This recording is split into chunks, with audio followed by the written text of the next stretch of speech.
What is up, YouTube viewers? My name is Kiss, and welcome back to KTV Network. Today I'm reacting to 10 things developers regretted adding to big games. Ooh, I can just imagine that. For open world? Open world, because not every game needs open world content, to be frank. I mean, that's just me though. Let's see what Gamer Rants has to say.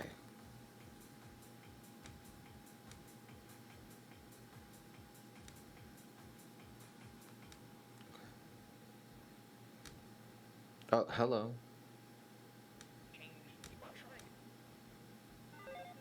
Video games are often improving or trying to top themselves, but every once in a while, something is added to a game that the people making the games end up regretting. Here are 10 things that were changed or added to games that everybody eventually ended up regretting. Starting off at number 10, the entire Assassin's Creed series has really had its ups and downs, but if there's one thing the series has pretty consistently struggled with, it's how they've handled the modern day storyline. Desmond Miles may not have been everybody's favorite character, but his role in those first 3 Assassin's Creed games gave the modern...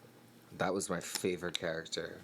They ruined the story by removing him because I was waiting for things to become modernized. That was the whole point of the first 3 games.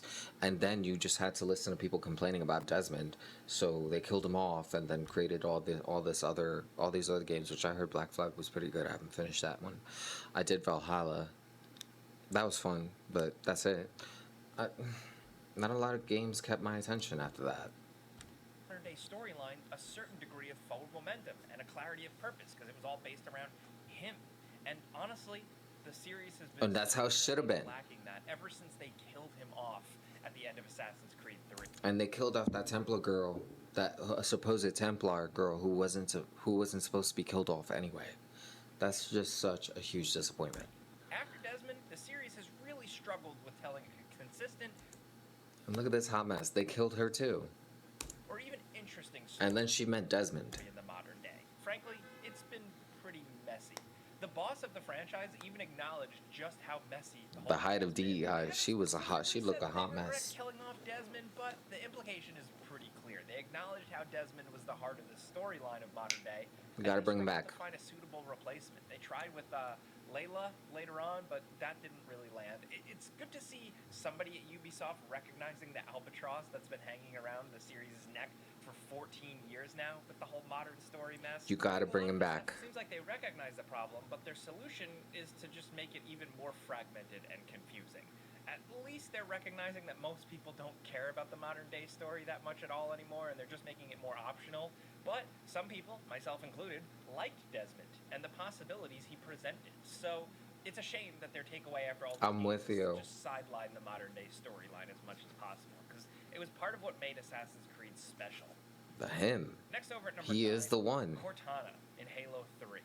We're actually talking about the level, not the character. So Halo 3 is a game we all have very positive feelings about, but the one black spot on the game's otherwise awesome campaign is the level Cortana.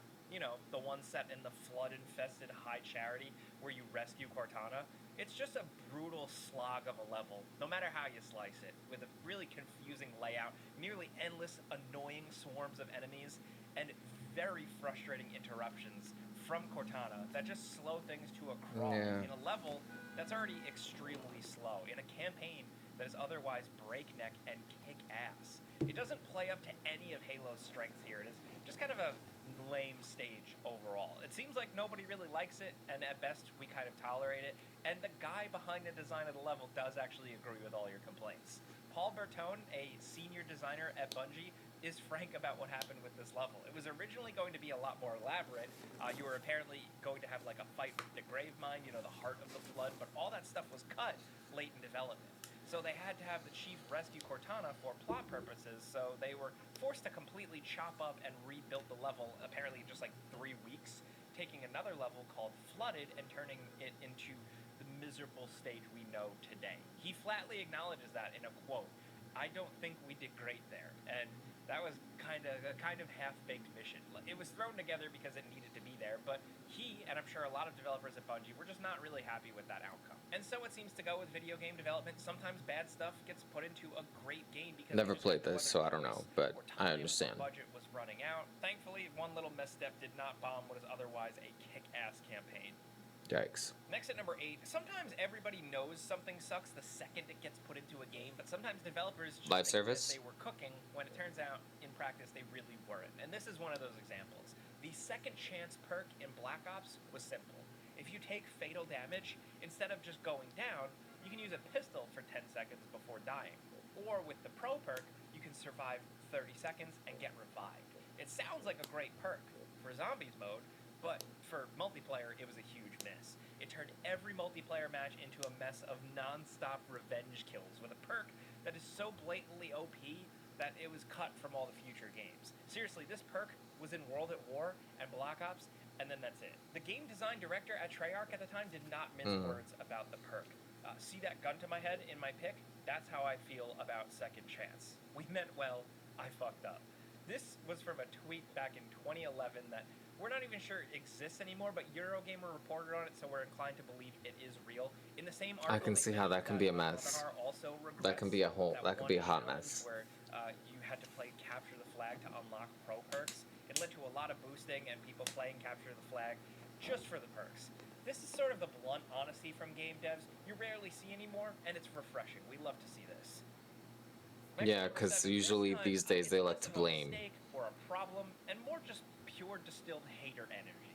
So Masahiro Ito, the art director for Ooh, Silent Silent Hill 2 Hill. and 3, is just a true industry legend. His work on both of those games is iconic and, of course, really disturbing. And of his many memorable designs, Pyramid Head is clearly the most popular. This is the thing that people cosplay as, that appears in merchandising and movies. It's the face of the brand, and it's one of the few monsters to show up in more than one game. Fans of the series have found the overuse of this guy to be pretty crass and annoying, but nobody hates the overuse of Pyramid Head in brand and stuff more than his creator, who bluntly stated in 2022 that, and I quote, "I wish I hadn't designed fucking Pyramid Head." It doesn't get more regretful than that. I can't say what exactly is his motivation for saying that, as he follows up by stating that, it's not related to royalties on statues. It seems to just be a general annoyance about how popular the monster has become. Let's see what he says. It doesn't get more regretful than that. I can't say what exactly is his motivation for saying that, as he follows You're up getting by paid, saying that, man. it's not You're getting royalties from Pyramid Head, hopefully, But yeah, like look at and the remake. not related Come on. to royalties on statues. It seems to just be a general annoyance about how Okay. popular the monster has become. And Don't. how much people tend to associate him with it. You're He getting sounds like one paid. of those actors that's associated with one role and then Trevor. comes to resent it. Except he's an artist and game designer From GTA associated 5. with one Yes, single I know. iconic video game monster. And every time I see him in shows and movies, I always think Trevor. Like I'm sorry, man. That's the one role you're known for. You should capitalize on a lot more roles, but at least you're known for that one. Hopefully, he gets his wish to die on GTA 6. But yeah, I saw him recently on Broad City. I mean, not recently, but I don't know what else he's on. I think he's just sick of talking about it and hearing about it. He's got other stuff he wants to make and doesn't want to dwell on one random design he made in 2001. But hey, that's how life goes sometimes. Yeah. Now at number 6, remember the many cake is a lie jokes from the 2000s and like early 2010s? If you were actively on the internet back then, these I memes remember were that. all over the place, and everybody was collectively The getting cake is a pretty lie? sick of them. Well, if you I'm- hated hearing people say the cake is a lie, then you weren't the only one. The guy who came up with the joke, I hate when companies jump on a saying or jump on a meme unless it's well done. But it's like when it's late, unless he's one the sole. writer Eric Walpaw was also sick of it. Oh, okay. He was so tired of the joke that before release, he specifically said, "If you thought you were sick of the memes, I was sick of it way ahead of you." It sounds like he's being vague, but then he followed that up with, for instance, cake. I've had enough cake jokes. I absolutely do not want to try and resurrect a 3-year-old meme. That sounds like it would be kind of sad. So yeah, Walpaw made it pretty clear in the lead up to the release of Portal 2 that he was sick and tired of the cake jokes as everyone else. Even if, funny enough, he did end up including at least one reference in Portal 2 to cake, mostly to have the characters in game express how sick they are of the joke too. Next over number 5, borrowing the dialogue wheel from Mass Effect is widely considered to be one of Fallout 4's bigger flaws. Surprisingly Ah, enough, Todd Howard the regrets dialogue was so feature most too. painful. In an interview with GameSpot, Howard admitted that he didn't think the dialogue worked that well and ended up limiting role-playing potential. He admitted that they were attempting to make This game was so boring dialogue more interactive and interesting, but the implementation fell short. and depressing He too. acknowledged how limited the wheel was for making choices, and while they didn't remove it from the game, they did at least try to address some of the complaints with the Far Harbor expansion. That add-on is considered by many to be one of the better things in Fallout 4, so it sounds like they took criticisms to heart, and with Fallout 76 and later Starfield moving away from that wheel, it sounds like Todd wasn't just blowing a bunch of hot air. He really did take the feedback, and the team really changed things, how they worked on future games. Good for him. Now at number 4, poise is one of those confusing stats in Souls. I wanted to that play changes Starfield, with but every single one of their games and is never properly explained anywhere within the game itself. It's one of those things where you just have to go to some external source like a wiki and look up what it does and how it actually works. Basically, poise affects whether your attack gets interrupted or not when hit. With high poise, you can keep attacking even when taking damage. With low poise, you get interrupted. It's a simple concept, but how it's actually calculated is confusing as hell, especially in Dark Souls 3, where it took a long while before players even began to understand how it was calculated. The guys at From Software are notoriously tight-lipped about just about everything when it comes to these games, but in a rare interview with the series director and president of the studio, Hidetaka Miyazaki, he actually acknowledged the studio's lack of communication by saying that in relation to poise and how it works, quote, "This isn't something we are particularly proud of. His With how voice is things a are little handled now, suffering. it can be improved, and this is an agenda item we'll be working on in the future." So, a pretty standard cryptic response from Miyazaki. People were mad at the studio because they didn't tell anyone how poise worked in Dark Souls 3, and here comes the studio head to tell everyone that they're sorry about the poor communication, they'll fix it in the future, but then they still never actually explain how poise works. I think his real regret was making certain stats so confusing in the first place and to provide more obvious documentation in the game to make all this stuff more understandable. If that was something they were serious about, then they did improve the tutorials and in-game communication somewhat in Elden Ring. It's not a lot, but at least it's a little better than in the Dark Souls games. There's still a lot of stuff that's barely explained in their games, though. I mean, even in most recently Night Ring, a multiplayer-focused game, you'd think they'd want to be a little more clear on how everything works in a purely mechanics-focused thing, but even there it's vague, and a lot goes unexplained. So this whole thing seems to kind of be like one big sorry, but not really sorry from Miyazaki, and you know what? It seems to be working for them. Now down at number 3, Star Wars: The Old Republic and making the game a World of Warcraft clone. While this game that looked boring.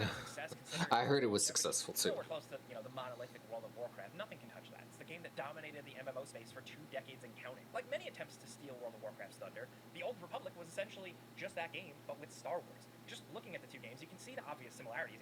For his part, the game's director, James Olin, pretty much admits that they tried to follow the World of Copy and Warcraft paste formula as closely as possible, almost to a fault. It's a choice that he's come to regret, as he's expressed in an interview with Game Informer, where he straight up said that, and I quote, "With Star Wars: The Old Republic, I wish that I pushed a little bit more towards making it a kind of Knights of the Old Republic online, rather than Star Wars: World of Warcraft." He mentions all the feedback they got back at release from fans wishing that the game was closer to Knights of the Old Republic games, and he actually agrees. And if he could go back, then he would have done things differently. Look, I don't know how an online version of KOTOR would actually be. I mean, hey, they could have just made it more like Star Wars Galaxies too, if you ask me. But either way, at least it would have been something different, rather than, just a kind of World of Warcraft in Star Wars with lightsabers and stuff. And to be fair to the developers, the Old Republic has way more of a story and dialogue focus than World of Warcraft, which does make it unique. And again, it never really mattered because, it seems like the Old Republic was a success either way.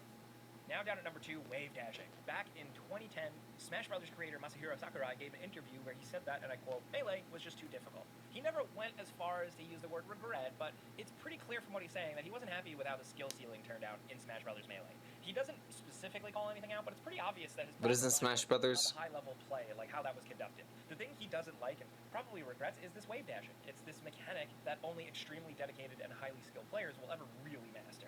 But that's the fun about certain things like that. Like if you're skilled, you can master certain characters. That kind of reminds me of Tekken. Some characters are easy to play, some characters are really hard to play. And it depends on how long you have taken to work on that character. Personally, me, I wouldn't spend time grinding as I used to when I was younger, because time is precious, and I got to keep going. I got to keep working. But for certain people that have that amount of time, as I was younger, relating to my younger self, then absolutely grind away and become better at a certain character to master them. Interesting Yeah. tournaments and that among other So I don't think they should regret that at all. is why Melee is still so popular to this day. But for Sakurai and the team, that sort of super technical skill that only the best of the best players can master isn't the sort of thing he wants in the Smash Brothers series. Uh, but it's kind of like survival of the fittest. Survival of the fittest when it comes to that IQ, I guess. Whoever is smart enough to master it will master it, and whoever isn't, it's no shame. You just master other characters as well. That's it. It is what it is.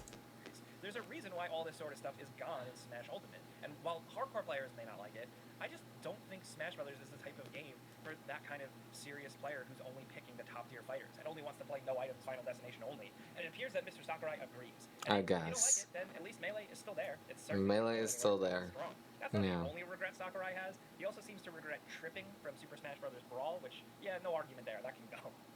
Now, down at number 1, we saved it for a big one. We're going back to 1999 with this interview with Nintendo's Shigeru Miyamoto, mastermind behind, among other things, the Mario and Zelda games. And, of course, he was very involved with Legend What of Zelda: happened? Ocarina of Time for Nintendo 64.